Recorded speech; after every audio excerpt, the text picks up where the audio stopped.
के प्यारे बच्चों, आपकी एक प्यारी सी कविता बहुत ही अच्छा संदेश देती हुई एक तिनका। कविता में कवि कहता है कि मैं घमंडों में भरा ऐंठा हुआ, एक दिन जब था मुड़ेर पर खड़ा, अचानक दूर से उड़ता हुआ एक तिनका आँख में मेरी पड़ा। मैं झिझक उठा हुआ बेचैन सा, लाल होकर आँख भी दुखने लगी।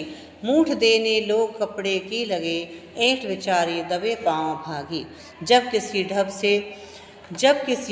ढब से निकल तिनका गया, तब समझ ने यो मुझे ताने दिए।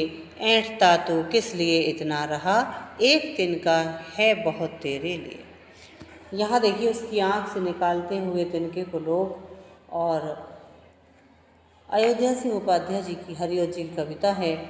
यहाँ पर ये व्यक्ति खड़ा हुआ है, तो यहाँ पर कवि ने स्वयं को खड़ा करके ऐसा कविता के माध्यम से बताया कि मैं एक दिन घमंड में भरा हुआ मुड़ेर पर खड़ा था, तभी अचानक हवा के झोंके से एक घास का सूखा तिनका आकर मेरी आँख में पड़ गया और मैं झिझक उठा, मैं परेशान हो गया, मैं बेचैन सा हो गया।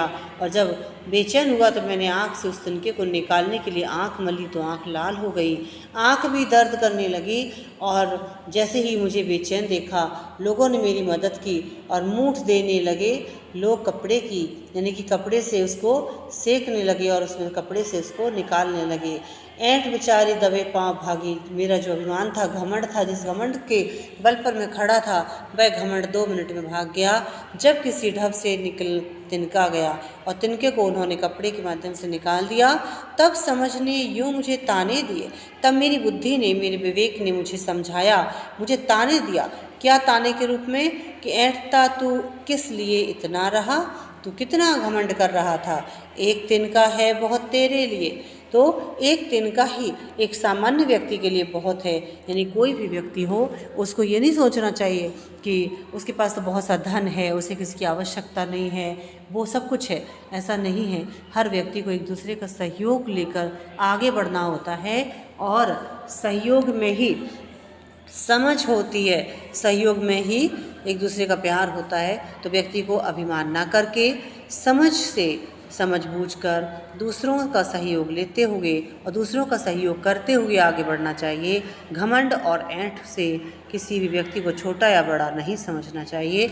यही बात अयोध्या सिंह उपाध्याय हरिऔध जी कविता के माध्यम से सभी बच्चों को समझाना चाहते हैं।